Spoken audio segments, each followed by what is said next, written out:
warahmatullahi wabarakatuh. Welcome to my presentation. First of all, let's thank giving for Allah Subhanahu wa Taala, because Allah Subhanahu wa Taala we can gather in this my presentation. And salawat always delivered by Prophet Muhammad Sallallahu Alaihi Wasallam. We can quit us from the darkness to the brightness. And then I like Thanksgiving Miss Yusti because giving a material, and I explain the material today. Okay, we can move to the explain of 5 material in this before a presentation. Okay, the one is concept and function in language learning assessment. Okay, the first is measurement. Measurement is a process that describes student performance through observation using a number system in such a way that student performance can be expressed in number according to ability of student. Jadi, measurement ini adalah suatu penggambaran kinerja siswa melalui pengamatan yang berupa bilangan atau angka yang sesuai dengan kemampuan siswa tersebut. Okay, the next two is assessment. In short, assessment is defined as a series of tests that have been carried out and summarized into one unit in determining the category of student can be done based on the result of the test that have been done. Jadi setelah melakukan beberapa tes dari assessment tadi, penilaian dapat dilakukan dari rangkaian tes yang telah dilakukan dan dirangkum menjadi satu kesatuan dalam menentukan kategori siswa dapat dilakukan berdasarkan hasil tes yang telah ia lakukan. Dan yang ketiga, evaluation. Evaluation is a process of inferring result in learning. In this case, the teacher as a test proof determine the student by giving a value. Tahap akhir dari pengujian bahasa dikenal sebagai evaluasi atau evaluasi ini dapat dikatakan hasil belajar dari siswa, karena ini menentukan nilai yang akan ditampilkan guru kepada siswa tersebut. Jadi next the material is function and evaluation. In learning, the three function in learning, in teaching, and in research. In learning, tests are used to measure student language ability, to discover how much they have been learning, to diagnose student strength and weakness, and to motivate student in learning. Jadi dalam pembelajaran tes ini tadi fungsinya digunakan untuk mengukur kemampuan bahasa siswa, untuk mengetahui seberapa jauh sih mereka telah mempelajari, kelebihan atau kekurangannya dapat dilihat dari dari kemampuan siswa tersebut. Dan yang kedua, dan the second in teaching, tests are used in teaching as a means to ensure effective teaching, to improve teaching quality, and to obtain feedback once student learning. And jadi tes ini digunakan untuk pengajaran sebagai sarana untuk memastikan pengajaran yang efektif dari guru dan kepada siswanya. Dan diharapkan di sini tuh siswa dapat memberikan feedback kepada guru. Jadi siswa lebih berani untuk bertanya. Dan itu dikategorikan siswa telah paham dari materi yang dipresentasikan oleh guru. Dan yang ketiga ada in research. Language tests have a potentially important role in virtually all research that is related to the nature of language proficiency, language processing, language acquisition, language attrition, and language teaching. It is possible to compile a study. It is definitely not possible to just one observation. Of course, it must be from several observation can be evaluation. Jadi dalam menyusun sebuah penelitian tentu tidak mungkin dilakukan hanya dengan satu observasi saja. Tentu harus dari beberapa observasi yang dapat dilakukan. Ya, dari situ dapat dikatakan evaluasi digunakan dalam metode penelitian ini. Jadi next, the two material. The second material is characteristic test item in validity. The one is content. The content or material being tested is relevant to the ability of the knowledge, lessons, experience, or background of the person being tested. Content validity cannot be measured by numbers because the results of the assessment are in form of adjustment to the substance of the test which achieved from the curriculum. Jadi validity ini tidak dapat diukur dengan angka karena hasil dari assessment berupa penyesuaian substansi tes yang dapat dilakukan menurut kurikulum tersebut. Dan yang kedua ada construction validity focus on test where each item with every aspect of thinking mentioned in the basic competency. Jadi validitas ini biasanya digunakan untuk mengukur validitas psikologi, minat, bakat, dan kecerdasan ataupun yang lain-lain yang ada di siswa tersebut. Dan yang ketiga ada empiris atau empirical. The accuracy of measurement based on the result of an empirical analysis organizing from or obtained on the basis of observation in the field. Jadi pengukuran ini berdasarkan hasil empiris yang berasal dari pengamatan di lapangan. Dan yang keempat ada kriteria. Linking measuring instrument with other measuring instrument as criteria. Measuring instrument can be explained by correlation result with the criteria based on existing theory.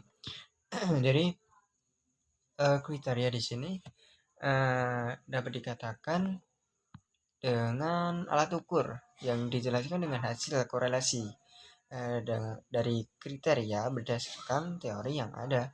Dan yang kelima ada 5 congruent. The benchmark is the score of similar tests that have been standardized. Jadi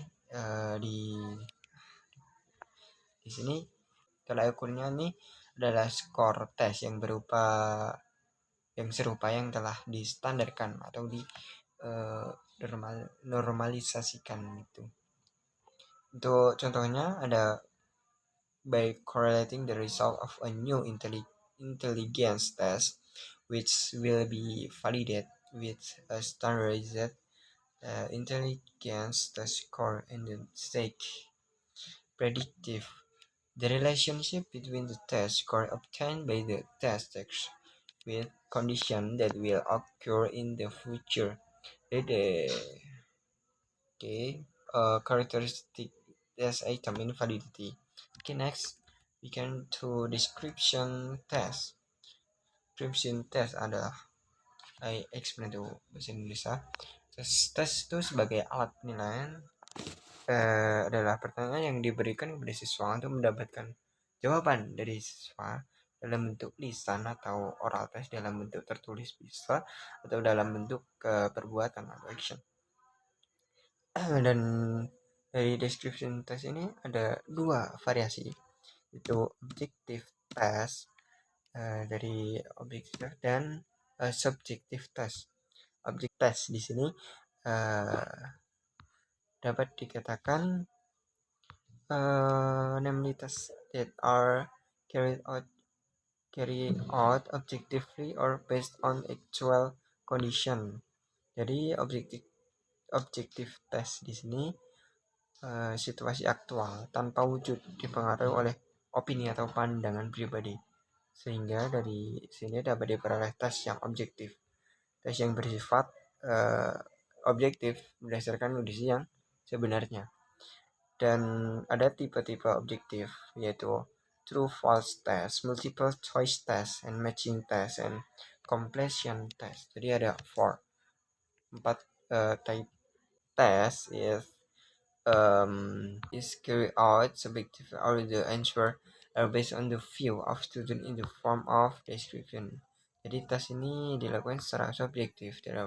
Jawaban ini didasarkan pada pandangan siswa dalam bentuk deskripsi. Adapun tipe-tipe dari subjektif tes, saya akan menyebutkannya dua saja di sini. Jadi ada limited description and free description. And then based on orientation and the way to test. Direct competence test. Direct competence test is a test that focus on to measure the student knowledge about language component like grammar or vocabulary and etc. Jadi tes ini terfokus pada pengukuran pengetahuan siswa tentang komponen bahasa seperti tata bahasa atau kosakata dan yang lain-lain bisa lagi. Dan yang the second is indirect competence test. The difference of direct in here. Jadi definisinya hampir sama direct competence tadi, tapi yang membedakan adalah di sini. The elicitation in this test use other ways such as multiple choice. Jadi penerapan dalam tes ini menggunakan cara lain seperti pilihan ganda. Dan yang ketiga adalah the third is direct performance test, involve measure of student learning that a student or to directly demonstrate or perform the desired knowledge or skill. Jadi di sini melibatkan ukuran pembelajaran siswa yang meminta siswa untuk secara langsung mendemonstrasikan atau melakukan pengetahuan atau keterampilan yang diinginkannya. So then, next the indirect performance test involves measure that a student to self-report or reflect on their knowledge and skill in order to allow instructor or program leaders to make inference about their learning. Jadi ini langkah-langkah yang meminta siswa untuk melaporkan sendiri atau merefleksikan pengetahuan dan keterampilan mereka untuk memungkinkan instruktur atau pembimbing program membuat kesimpulan tentang pembelajaran. Jadi seperti itu. Dan next to procedure in constructing a test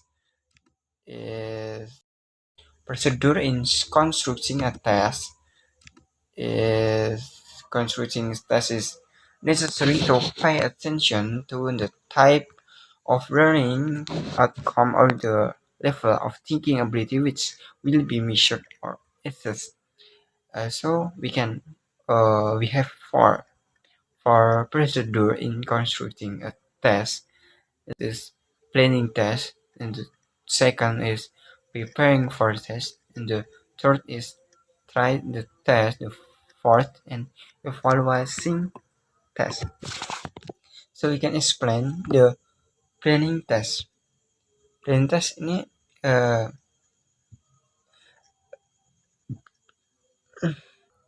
so we can planning test. Dalam menyusun tes, perlu memperhatikan jenis hasil belajar atau tingkat berpikir, kemampuan yang akan diukur atau dinilai. Dan yang kedua ada preparing test. Pada langkah ini disusun sesuai dengan spesifikasi agar tidak terlalu menyimpang. Jadi kita lebih ke persiapannya ya.